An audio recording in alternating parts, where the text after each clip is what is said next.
In September 1952, a UFO was reported to have crashed in the forest by some people living in Flatwoods, a small town in Braxton County, West Virginia. A 17-year-old National Guardsman, Eugene "Gene" Lemon, was sent to investigate this phenomenon by authorities. According to some eyewitnesses, the so-called UFO crashed in a forested area, so Gene and his dog went to investigate the woods. It was 8 p.m. and very dark, so Gene brought his flashlight with him. Gene's dog ran ahead of him out of sight and began barking, then returned to Gene with its tail tucked in between its legs.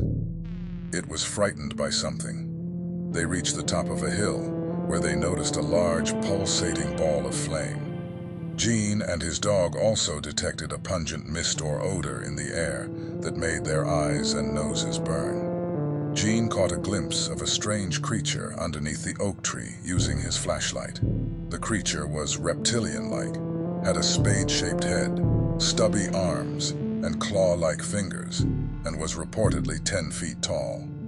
The creature made a shrill hissing noise and glided towards them, but abruptly changed direction and headed towards the pulsating ball of flame. Afterwards, Gene and his dog fled in panic, scared out of their wits. After this encounter, the police investigated the area in the forest where the creature and the ball of flame were reported to be. But they found no evidence of the encounter, and did not even smell the burning odor that Gene and his dog had smelled.